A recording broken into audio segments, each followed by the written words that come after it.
தமிழ் மொழி காத்த தலைவனையா, ஞான பழம் கேட்ட குழந்தையா, அப்பனுக்கு பாடம் சொல்லி ஆறுபடையாட்சி செய்யும் ஏசாமி முருகனையா.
சுப்பிரமணியசாமி என்பார், கார்த்திகேயன் என்பார், சுவாமிநாதன் என்பார், அமுதன் என்பார், பாலசுப்பிரமணியன் என்பார், கருணாகரன் என்பார், கதிர்காமக்கந்தன் என்பார், கதிர்வேல சுவாமி என்பார், சேனாதிபதி என்பார், கதிர்வேலன் என்பார், பரமகுரு என்பார், முத்துக்குமாரன் என்பார், சூரனை கூறு போட்டவனாம், சுனாமியை விரட்டி விட்டவனாம், போகர் கொடுத்த பொக்கிஷமாம், பஞ்சாமிர்த பிரியனாம், பக்குமலை சுவாமியாம். அப்படிப்பட்ட முருகனவன் ரொம்ப சின்னவனா சுவாமி.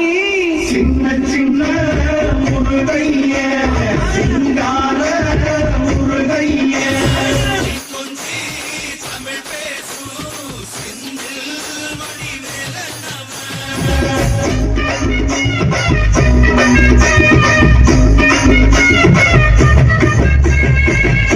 தமிழ் செல்வன் என்பார், சத்குணசீலன் என்பார், மயூர வாகனன் என்பார், மருதமலை ஆண்டவன் என்பார், சென்னிமலை சுவாமி என்பார், சிவன்மலை வேலா என்பார், ஞானவடி வேலன் என்பார், வேலாயுத சுவாமி என்பார், தேவாதி தேவன் என்பார், ஸ்கந்த குரு என்பார், அவ்வையிடம் ஆசி பெற்றவனாம், அப்பனுக்கே பாடம் சொன்னவனா, கார்த்திகை பெண்ணிடம் வளர்ந்தவனா, தேன் தமிழ் காத்த தெய்வமா, மயூர வாகனத்தில் வருபவனா, சித்தாதி சித்தனா, சஷ்டி கவசம் கொண்டவனாம்.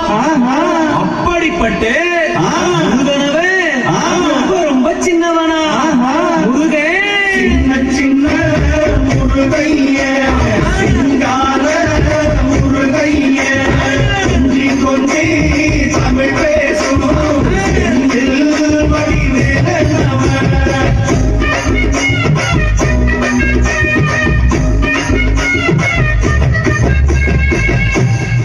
குடியான் என்பார், பழனிமலைநாதன் என்பார், வடபழனி ஆண்டவன் என்பார், சரவண பவன் என்பார், நிமலன் சுவாமி என்பார்,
தமிழ் பேசும் செந்தில்